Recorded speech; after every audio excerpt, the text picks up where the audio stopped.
Hello and welcome to the reading vlog. Hi and welcome to, hi and welcome. It's the craziest thing I've ever said. Today you are, hello.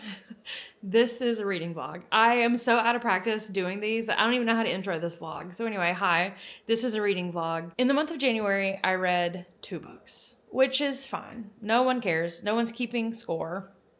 Sort of. But when I started to kind of, at the end of the month, assess why I only read 2 books, it was slumpy. I'm very slump adjacent.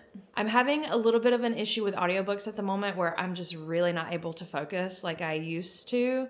I don't know what's happening up here, but I hope to get back to it soon. But I read every day, and I read on my Kindle for at least 30 minutes a day. So it's interesting that I only made it through 2 books in January, with one of them being an audiobook. So at this point I'm thinking, what's going to get me out of it? And I think tried and true is always going to be romance and thriller to get you out of a reading slump. I don't love reading thriller. I like it in audio form. It's just a little more fun that way. So that left us with romance books. I put a call out on my Instagram asking people what their favorite romance books are. I am really guilty of being in the like Abby Jimenez, Emily Henry, Ashley Poston pocket of romance. I don't always love all of those, but I do get stuck in like, these are the only ones. And of course there are other romance books out there. So I asked my followers to submit their favorite romance book. We're going to go through and we're going to read some.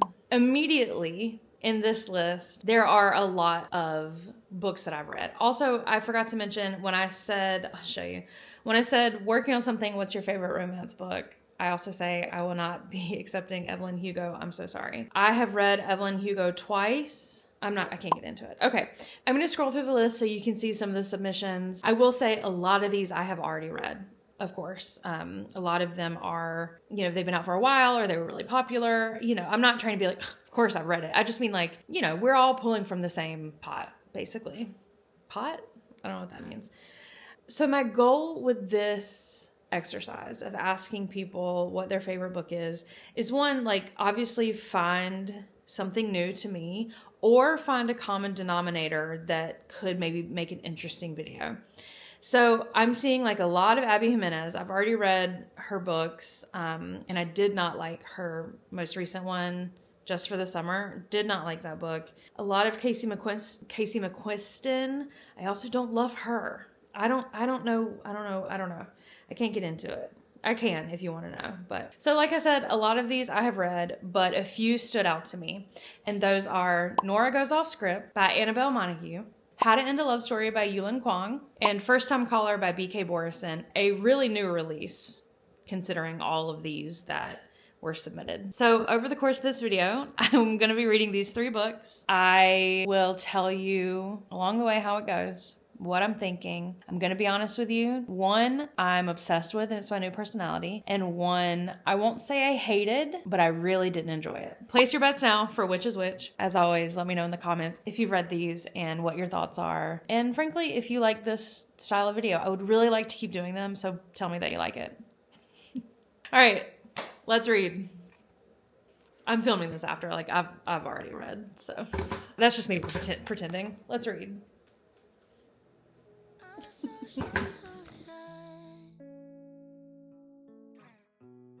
Since I lost you, I've been high. Think you saw me with your friends last night. Yeah, I think it was you. Such a tragic, rather painful sight. So embarrassing. So I ran back to my heartache, holding hands with the night. Hopelessly hoping you to call. Hi, I was supposed to update you about this book, How to End a Love Story. I was supposed to update you at 100 pages in. I couldn't stop. I could not put the Kindle down to then pull open the camera and start to tell you about this book. I can't even eat breakfast at my house. I have to take this in the car with me to go because I have spent all my get ready time in the morning reading this book. I have blow dried my hair so I can keep reading this book. I have put on makeup so I can keep reading this book. I have read this book while I was supposed to be watching TV. That's how deep into this story I am. I do believe I am the last person on earth to be reading this book, and that's okay. But if you are also there with me on this island of having not read this book yet, this book is about two people, Grant and Helen. Helen's sister, when she was 16, took her life by jumping out in front of a car. It happened to be Grant's car. So they like went their separate ways at that point, but they 13, I want to say, or 18 years later, or something like that, in their early 30s, they are back together working in a writer's room because her novel is being optioned for a TV show, or being adapted to be a TV show. Obviously a tough premise because we're dealing with an extremely personal tragedy, really delicate topics. It's so good. And I'm very sensitive about spoilers in a book. I mean, I'm such a nightmare about it. I'm trying to get better about caring less. And so this is, at the end of the day, this is a romance book. You will find this at the romance section of the bookstore. That kind of stuff is inevitable. So I don't feel like I'm spoiling anything when I say to you that the way these two are falling in love and the way these two are coming out of like enemies to lovers is so perfectly done. It's happening before their eyes and before our eyes, and they don't even realize it. And it's like, she's not spending time having these characters be like, I shouldn't have this. What does this mean? But I want this. It's just happening. And I think that's how it would happen in real life. I am at this point, I'm 60% in on page 215. I stayed up way too late last night reading it. I got up earlier to read it. It's taking me body and soul. So we're about to go through some trouble is kind of what I'm saying here. And I'm not ready for it, but I'm ready for it. And I will say what I really love about this book is that within a chapter, you switch perspectives. Like you're getting it from Grant's side, then you're getting it from her side. It's too early in the morning for me to pull out English lit terms. It's omniscient. It's not first person. I wish Elaine were here. She would tell me. We'll have her confirm it later. She's proud of herself. Like, Helen hears Grant coming. It's that kind of thing. What is that, third person? I used to be so smart, I promise. Anyway, I'm thoroughly obsessed with this book. Thoroughly obsessed. I will say one thing I don't like. This is happening a lot in modern romance, and I don't enjoy it. I feel like the authors have gotten bad information, and they think we like it when a male main character refers to the female main character as sweetheart, especially when he hasn't done that anywhere else and he's only doing it in the bedroom. I don't love that. That would really take me out of it. I think it's much hotter just to use your name. My last criticism is that occasional, like, dirty talk, and I hesitate to even say that it's dirty talk because it's not. It's like occasional language that they're using while they're being intimate, mostly he's using, feels really out of place. And like you're trying to be something that I think that you're not. The jealousy is good. The banter is good. The tension, I'm loving it. So I likely will finish this book. Let's see. I have 2.5 hours, a little over 2.5 hours left in the book. I don't know that I'll be able to finish it today, but I will have finished this by the weekend. And I feel pretty excited about that. All right, I got to go to work. I'm late for work. I will see you later. I'm supposed to be working. I know that, you know that, my book knows that, but tell me why I'm sitting here at my desk on chapter 21. I'll tell you why, because I had to eat lunch, and of course I read through lunch, but I did finish lunch quite some time ago.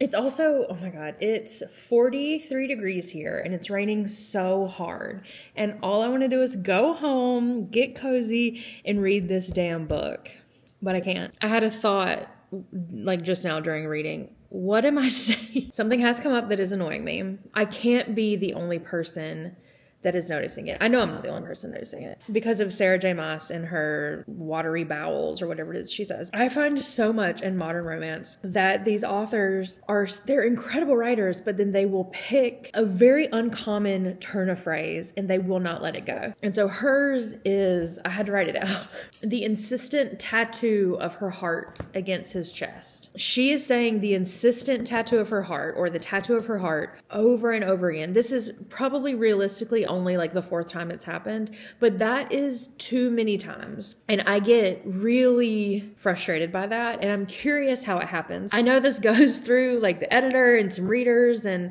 maybe like, what if that's what they all want? What if they have, when authors are writing a book, they're like, okay, my phrase for this book is going to be insistent tattoo of heart. Maybe this is what they wanted. Just curious if that's something that you noticed too, or if I should just get over it, or both. Okay, I'm gonna go to work now. I can do this. See you later. Maybe we should talk about it, should be enough. But we'll never be enough for us if we not give up. Just say yes. 'Cause baby. Okay, hi. This is finally, I'm sitting down and I'm talking to you a little bit about these books in depth. I keep thinking, oh, I'm going to do it. When I get a free second, I'm going to sit down and I'm going to update, at 100 pages, I'll update about the book. And then I get to 200 and I'm like, oh, I'll update the book at 250. And then I finish the book, and that has happened now twice. So I think, 1, that's a testament to how good the books are. And 2, I'm now stopping at a page 100 to give you an update about the one I'm currently reading. And maybe that's a testament to how the book is. So let's get into it. We'll work our way backwards. No, we'll go in order. Okay, so the first book I read was How to End a Love Story by Yulin Kuang. I was obsessed with this book. Spoiler alert, obsessed with this book. Could not get enough of it, could not put it down. I loved the reading experience. So I jotted down a few notes because I didn't want to forget. I will love a book down. It will be my favorite book in the whole world. And then in a week, I will have forgotten it. I think it's been less than a week. And I have already forgotten like details about this book. But anyway, luckily I wrote some notes. So I have here that I loved the switching perspectives mid-scene. Like that really felt like a movie to me. So you'd be in the middle of a scene, you'd be getting Helen's perspective, and then, she's like driving to his house and she's thinking, should I do this? And I don't know, this is a bad idea. And then she gets out of her car and she walks up to the doorbell, rings the doorbell. Line break. Switches to Grant's perspective. He opens the door. And it was so good. It was such a fun reading experience. I wish I could find more books that were like that. And it was really special because she wrote him loving her so well, or being attracted to her so well. And I'm finding a big issue that I have in romance these days, like modern romance. It's just that the guy is so... unbelievable is not even the right word, but it's just like, he lays eyes on her and he thinks beautiful. I'm like, I don't think that's how that happened. I mean, maybe. Comment below if you laid eyes on me and thought beautiful. But I'm just not sure that's how it's working. But anyway, it felt very real. So let me move on. Okay, great. Good segue. And if you can hear in the background, I don't think you can, but my kiln is on, so it's clicking. So that's what that is, if you're wondering. I'm at work. Did I mention I don't just have a mini fridge and piles of recycling to take at my home? Actually, our fridge at home is kind of small, and we do have piles of recycling. So anyway, I have written next. Felt realistic in terms of the drama of loving someone that you quote unquote shouldn't. And yeah, I have seen some of my favorite booktubers read this book and be really, really young about their take on it and like not really liking it and being like, it was just casual. They were just having casual sex and I don't like that. And it's like, no, they were trying to stay apart from each other and they couldn't. And maybe that's like an age thing, maybe it's an experience thing, but I was really drawn to that part and thinking that she did that really well. I genuinely could not put this book down, but I will tell you there is one thing that was so deeply bothersome to me that I knocked it down a star.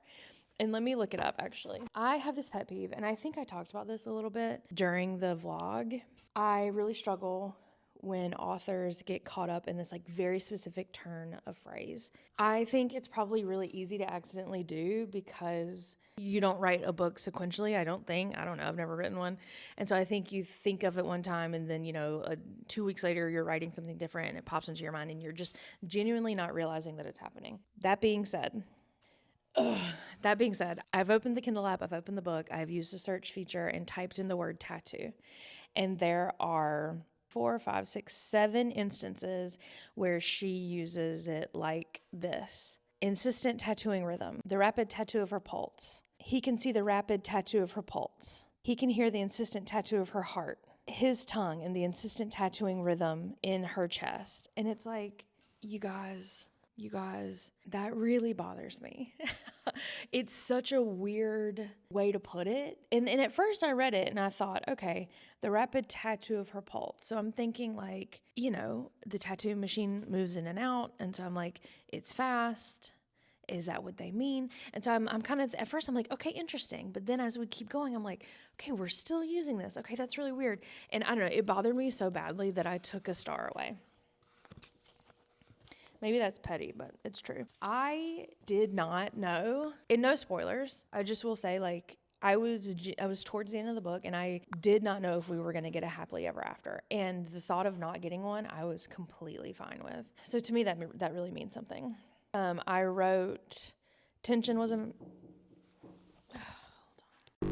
Hi, how are you? I think it's so funny that I, several days at this point now, was like 1 second and then just stopped filming and never just kind of quickly picked back up where we left off. So here we are again several days later. That was a Tuesday, not that it matters. Today's a Saturday. I'm at my parents' house. Behind me, there are baby pictures of me. Yeah, I've always been perfect. Hold on, let me turn the light on. Yeah, that's so much better. Oh my God, what was I thinking? We were about to have just like a really intimate chat. I want to pick back up literally where I left off. So let me find my little book. And just to tell you some more unnecessary information, my studio is having some construction work done. I don't even really know why. It's something to do with the downstairs neighbor putting in an HVAC or something. I don't know. None of my business. When men like that say things like that to me, I tune right out. So I don't know what's happening, but it's requiring them to be in my studio a lot. And I thought they were done for the day, which is why I was recording in there thinking I'm not going to get interrupted. Frankly, on a roll. Did you hear me just then? I felt like I was doing really good. And they came in to do some more work and they were like, you can stay. You don't need to leave. And I was like, no, I think I need to leave. Like, you don't need to watch me vlog. So I left off talking about how to end a love story. Again, I think it's clear. I don't even think I said this, but like, I loved the book. And I think it's clear from what I've been saying. And I thought the tension was amazing. A lot of my favorite booktubers read this book and hated it, or didn't like, I won't say hated it, but they didn't like it because they talk about the casual sex of it. And I'm like, there's nothing casual about what it is that they're doing.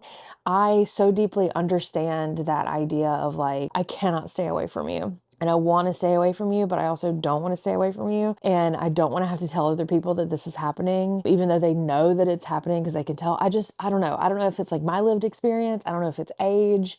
I don't know. But I was just so deep in it. That being said, I loved so much about this man, and I thought that the author wrote him really well and believably, and not like cheesy that we're seeing. Men right now in modern romance, it's tough, but I thought he was very believable. I just kind of keep saying that. His bedroom persona, I really didn't like that. I don't like if you're not calling me sweetheart in real life, which I'm from the South, that word can be condescending, but it mostly doesn't bother me. If you're not calling me that in real life, I don't want you to just out of nowhere bring it into the bedroom. I think that's really weird. And then it turned in, oh my God, what was the other? Crackerjack outside of the bedroom. I don't like that. I loved seeing complicated family and parent dynamics. I feel like you so rarely see things like that in books. In books, you see these female main characters being best friends with their mom and being able to talk to them about anything and share this sort of these private details with them. And you did not get that with this story, at least, from Helen's perspective. And I really appreciated that. I don't know if I left off with this or not, but like, I genuinely did not know if we were going to get a happily ever after. And I didn't care. I was going to be totally fine if they were like, you know what?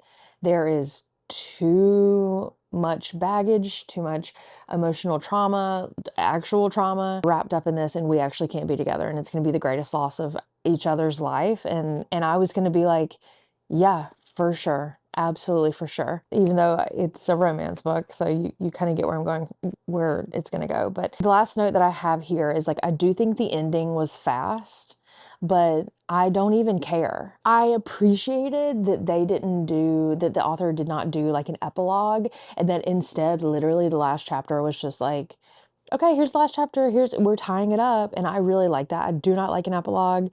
I don't want this like extra fake chapter where you put a bow on it. I just feel odd about that. I don't understand why it's a thing, I guess. All of this to say, like, it wraps up quickly, but I'm absolutely, completely fine with it. Final rating, I will tell you, was a 4. I knocked down a star completely, genuinely, 100%. I knocked a star down because of the tattoo comment. I couldn't do it. And to be fair, I probably knocked half a star because of that. And then I knocked the other half for the sweetheart of it all. So there's that. Pretty much immediately after I finished this book, I downloaded Nora Goes Off Script by Annabel Monoghan. Oh my God, Annabel, is that her name? Annabel Monoghan. I read this book so fast. I kept, again, doing that thing where like, okay, I'll update at 100 pages and then blowing past that. And then, okay, I'll update at 150, 200, 250. You get the idea, and just continuing to blow past it. So I'm going to stop talking right here because I have been talking for kind of quite some time, and I'm going to let you watch me read Nora Goes Off Script. Spoiler alert, it happens in about barely 48 hours. Enjoy. At night aligns all the shady features and all our empty worlds. Behind the scene, they're picking up the pieces of all broken hearts. But I believe in coloring the world, gotta holler to be heard in time. We can fight back, ready to go right by to the sky, to the moon, making my skyline. I don't think this is becoming a pattern, but I did get way deeper into this book than I expected, and I haven't even talked about it really yet. So here I am on page 214, 74% into this book, telling you about it for the first time. My bad. It's just that good. It's Nora Goes Off Script. Because I've been reading it in such a like whirlwind, I don't even know that I have my thoughts put together, but that's okay. I'm gonna try. It's so good. It's so good. From the first page, there was no getting into it. Sometimes it can take a second to like get into the story, but you're just instantly in. I read 100 pages yesterday, which is like very uncommon for me and kind of just my regular schedule. And I don't know, we stayed out like much later last night than we would because I was reading, and I was like, well, I can read here, I don't need to go home. So that's kind of what we're dealing with. Anyway, the writing's great. I struggle when people are like, oh, it's really easy to read, because sometimes that makes me feel like it means it's dumb or it's bad writing, and it's not that, but it's like the way she's putting her sentences together, and you get everything from her perspective, and it's funny, it's surprising, it's like really full of heart and like a little no nonsense, which I really enjoy. Anyway, if you don't know, if you're one of the last people on the earth like me to read this book, she is a screenwriter for essentially Hallmark movies, and she's like, there is a formula. I follow the formula. I sell these movies. Then her kind of good for nothing husband leaves her, and she writes this movie that is a little more indie, like a lot more emotional, and it gets picked up, and like the two biggest movie stars in the world are gonna play her and her husband. She also gets some extra money for them to shoot it at her house, which she's a little, her husband like ran up a lot of credit card debt and just left her with it all. So she needs the money. So she's like, great, they'll come do it. And the movie star decides to stay. You can imagine what happens next. It's angsty, like How to End a Love Story was. It feels like, it feels real, even though I know a movie star is not going to fall in love with me. But it's like the pacing, the way it's playing out, the like getting to know you, not liking each other at first. It's so good. It's so good. So though I had different plans for the day, I will be here with my Kindle. Let's see how much longer we have in the book. Allegedly, oh my God, I only have 36 minutes left in the book. Oh God. See you on the other side.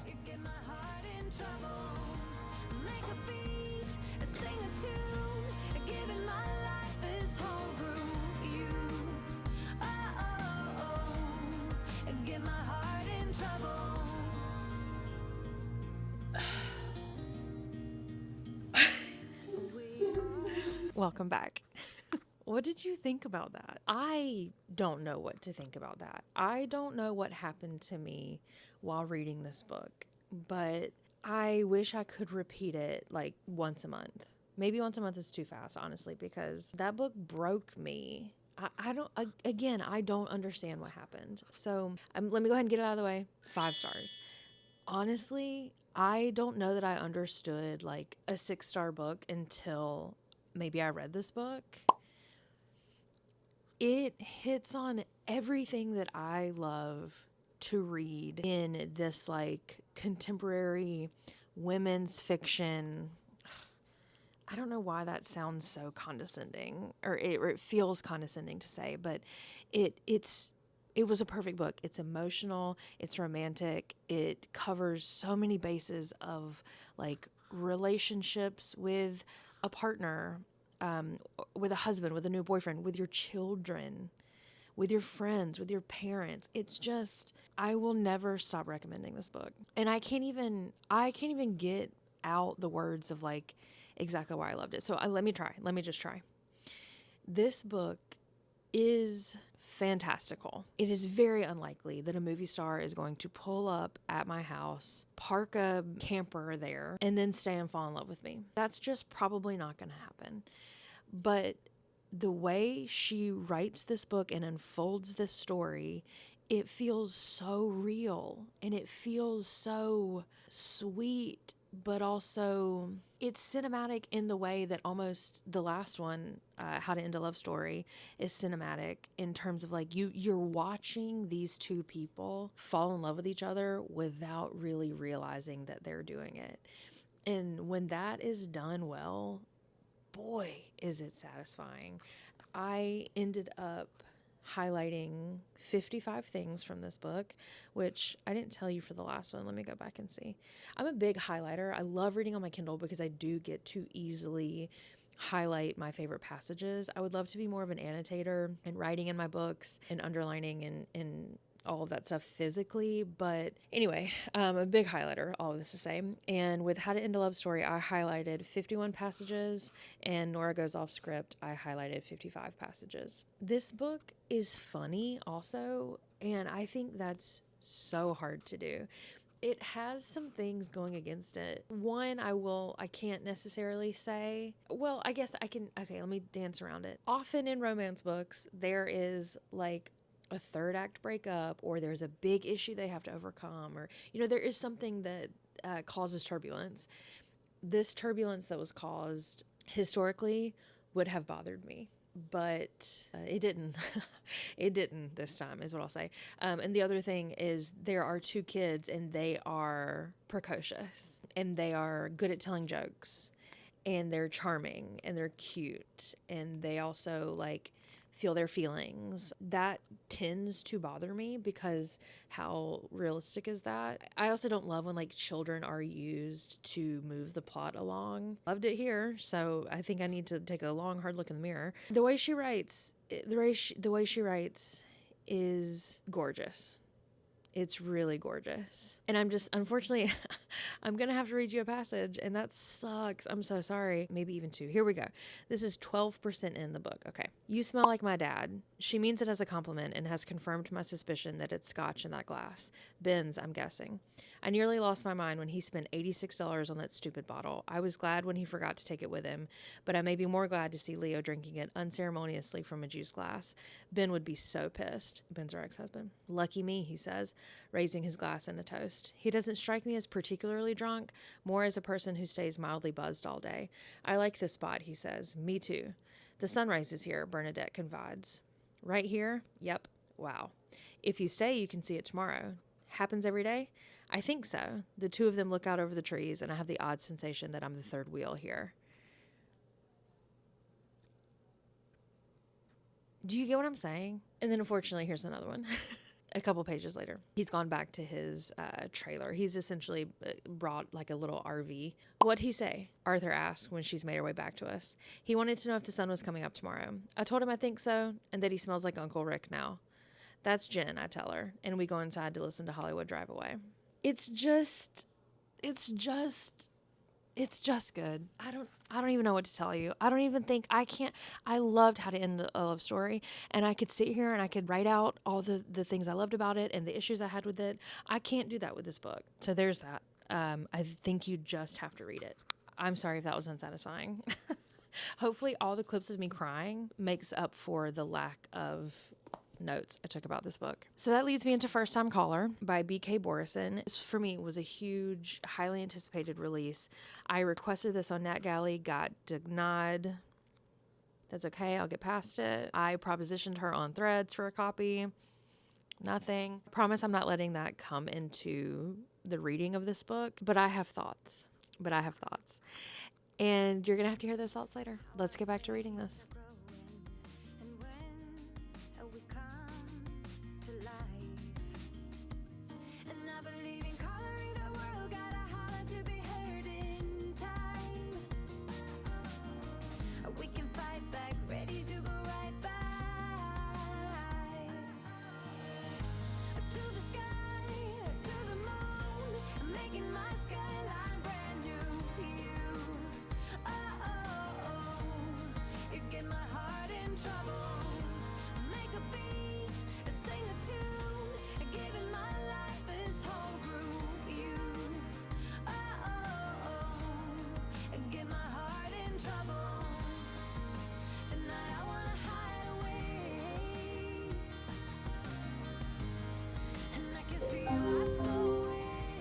Let's talk about this book.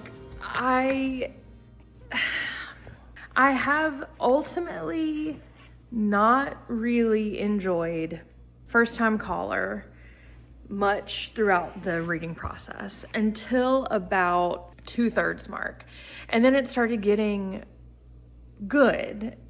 I think their flirting is really nice. I think this book is messy and it feels like a first draft, meaning like it's just a little messy. But there's one thing that is bothering me so much, and it is how she is writing physicalness. And I don't mean like sex. I mean like, how can I explain this? She is writing movement and position of people's bodies in such a confusing way. Like, for instance, and again, it's not always sex, it's often sitting in the chair. Like I was telling Elaine last night that they were like in the booth at the radio station, and it says, oh, I look over to Lucy, she's got her chin on her knees. And it's like, yeah, I understand that she's sitting up with her feet in the chair and resting her chin on her knees, something a fat person couldn't do, so, you know. But I had to stop and think about that. Like, it could have easily say, I look over at Lucy, who's got her feet up in the chair and her chin resting resting on her knees. You get what I'm saying? So here's another example of this in the bedroom. I press my palm to her belly and spread my fingers wide. Someone's outside the door and I'm kind of worried. I press my palm to her belly and spread my fingers wide, my thumb dipping to the hollow between her thighs. Even if this man had the biggest hand you've ever seen and she has the shortest torso, belly, that's impossible-ish. I don't know. That's just really bothering me. But my alarm just went off for me to go back to work. So I have to go back to work. I'm hoping to finish this book today and then we can have a conversation about it. But I just really had to get that off my chest. I'm perplexed. Hey, why did I just say it like that? Also, why is face track on? Turn that off. One time, we're going to get into the book in just a second, but one time on my Instagram stories, I was wearing this sweater and then I had on, when my hair was really short, I would wear like bandanas like we did in the 90s, late 90s, early 2000s, that like chefs wear or dare I say pirates wear. I filmed a reel that I thought was great and most of the comments were like, go on Buzz Lightyear, buzz down, Buzz Lightyear found dead. So that was tough. And I love this sweater. But now all I can think about is like, oh, you look like Buzz Lightyear. I finished this book this morning. I was bound and determined that I would not go to work until I finished this book. And I have so many thoughts. I gave you some thoughts yesterday when I was reading at work. And let me just show you. Here's the picture of me. Literally, I realized I was making this face while I was reading. So I took my phone up and I took a picture. This is exactly what I looked like while I was reading the end of this book. Dare I say this is a flop? And I want to unpack why I think it's a flop. Is it a flop because it was extremely overhyped? Maybe, but I really am pretty good about like compartmentalizing praise like that. You know what I mean? Like, I love Emily Henry, and I do get swept up in the like new Emily Henry of it all, and will consume a book so quickly and then rate it 5 stars and then later be like, especially the ones that I've reread where I've been like, oh, Happy Place is more like a 3 and that's okay. So I'm just trying to prove to you that I am doing better about like not getting caught up in the hype. Or not getting disappointed about the hype. So I mentioned, I think earlier, that I applied for the ARC for this and I was turned down. I was so bummed and I was bummed based on the cover, period. It was so cute. It still is one of the cutest covers, I think probably of the year. I didn't know anything about it really going into it. I did find out, of course, it was a Sleepless in Seattle, like reimagining, which I'm a big fan of those. I loved You Again, which is a When Harry Met Sally retelling. Like I'm down for those. And I'm down for those even when it's like so loose. I feel like this was loose. It just fell so flat for me. So I would say the first like 2/3 of this book were uninteresting, boring. I was not super excited to read it. The only reason why I got through this book so quickly, especially in that first, 2/3, is because I was like, I'm filming this vlog and I want to try to get it done soon. But I will say something happened at the like 70% mark where it just really picked up. I don't know if it was because the flirting was happening more and it moves kind of quickly after that, but I was really wanting to read it. That happened for me like on Sunday, I think. So yeah, Sunday to today is Tuesday. I just really kind of flew through the last 30% of this book, but it didn't necessarily mean it was good. I found the last bit like really sloppy, really messy. That thing is happening again that happened in How to End a Love Story where she is in the author, B.K. Borison, is repeating these phrases. Every time they were kissing, a lick would be involved. I'm not playing. I've been meaning to do this. So let me Kindle. I want to search how many times the word lick has happened in this book. I felt like the side characters remained so deeply to the side. Like you meet them, they have like one good interaction with the main character, and then they don't exist anymore. And I don't know why that stands out to me so much, because I'm sure that's not the first time that's ever happened in a book that I love. But even like, unfortunately to have to put it up against these two that I read in this vlog, like those side characters, those friendships, those relationships with parents were really at the forefront. And I think it's interesting that like Grayson, Mateo, what's his name? Jeffrey, Jackson, and Maggie, like it never really felt done. And the guys at the shop never really felt done. Like I felt like we could have spent more time with them instead of using them sort of as like devices to move the plot along. I don't know. Oh my God. Okay, well, some of this is flicked. I was about to say, I typed in lick and it gave me 70 searches, but obviously some of it is flick. But like, she's always licking lips. Like, oh, I took my shirt off, she licked her lip. She's licking a kiss into his mouth. Wow, she used flick a lot. Like, that's crazy. But yeah, just a lot of the kisses were like licked, or he would lick a hot stripe. It's just things like that that get so stuck in my head and I can't let go of it. That's kind of my own thing, but it was extremely distracting. Kind of like me trying to find examples of this and it only bringing up flick. I made 67 highlights. I'm going to be honest with you. I'm serious. I think 60 of them were criticisms, were me highlighting so that I could give examples later of how it wasn't working for me. There are some things in the way that she writes, which I find odd, and it's a lot of her physicality. So I mentioned this yesterday, so I don't think that I need to get into it a little too much, but she is missing one key sentence that would establish how then later they get their body in that way. I know that sounds so confusing and crazy to say, and maybe it's just me, but like I need to maybe if you have read this and you understand what I'm saying, please let me know, because I think it's like bananas. Yeah, here we go. 78%. So this was 78% in. I have highlighted the example. I angle her head back, lick a hot strip up her throat, and suck at her earlobe. Can I put this on YouTube? Later, a different passage, and lick a hot stripe against her. Can we stop licking hot stripes? And also, there's a lot of wet kissing. Also, because now we're in the mix. So 78% in, we're getting physical and we're in there. She's wearing a sturdy utilitarian type bra, but I can see, you understand, a sturdy utilitarian type bra. Who's that for? Who's that for if then later you're being so... I get the female fantasy. I get what people think that we want to see and read and experience. If we're in the fantasy, you don't have to say utilitarian.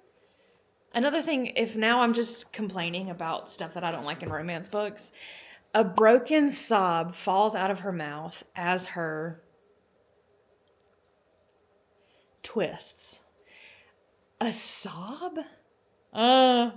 What is a sob in that context? Because I only know them like... I don't know them like in that way. Can I put any of this in the video? I don't know. Anyway, I have other things that really bother me. This is the whiniest man who thinks he doesn't deserve love, but then he gets in the bedroom and he's like domineering and saying these things that you'd expect people to say in these scenes in romance books, and it's just not working. It's like, it's miss. He seemed hot. The author really wanted us to know that he's wearing a gold chain, and he drives a Bronco. What? Okay, I don't love when a romance book so firmly roots me into, it's 2025 and this is what women like. This is the trend in hot man right now. So, I don't know. I had a lot to say about that. Not a lot of nice things to say. I ultimately rated it 3 stars, and the way I explain it is how there are good 3 stars and bad 3 stars. This was a bad 3-star. I left it at 3 stars because I truly flew through the last bit of it after I've been reading this book for 10 days, which is kind of a long time for a book this length in a romance book, especially coming off of me reading How to End a Love Story in like 4 days, and Nora goes off script in like 2. So that's a long time, but it picked up for me at the end. I liked the flirting. I think the transcripts at the end of each chapter were really a nice touch, but I think that without them, this book would have really fallen apart, missed the mark, not been good. So I just think maybe it's doing a little too much heavy lifting at that point. I made some notes yesterday in my voice memo. I'm not going to make you listen to it, but I am, however, going to read the transcript. I will make you listen to this one. And the licking, this whole book, they're just licking, nonstop licking. I don't get it. I told you it was bothering me. Okay, I won't make you listen to this one, and then I'm going to stop talking about the book forever. Or unless you want to talk about it. And also, like, this thing of, it can't be me. Like, she can't want me because I'm unwantable or whatever. It's like, who decided that? And also, she's saying she wants you. This is more boring to me than like a miscommunication. I can bury the fact that she's meant for someone who's not me. Okay, says who? You haven't proven to me that you can't be with her. What are you, emotionally unavailable? What, you don't believe in love? What, you don't like her? You're kind of doing all the things. You're showing her all the things. Ugh.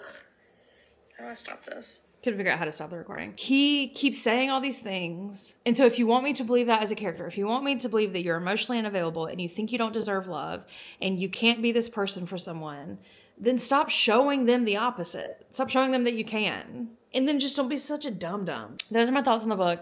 I had a really fun time doing this, and I hope you really liked it. I want to film more reading vlogs. I really enjoy them. I really enjoy just the whole thing, picking out the books I'm going to read, thinking about how I'm going to film it all. So I hope you enjoyed it. Let me know what we should do next. I'm thinking about... Let me know what we should do next. I'm going to tell you. There are a couple books on my shelf right now, including Real Americans by Rachel Kuang and Intermezzo by Sally Rooney.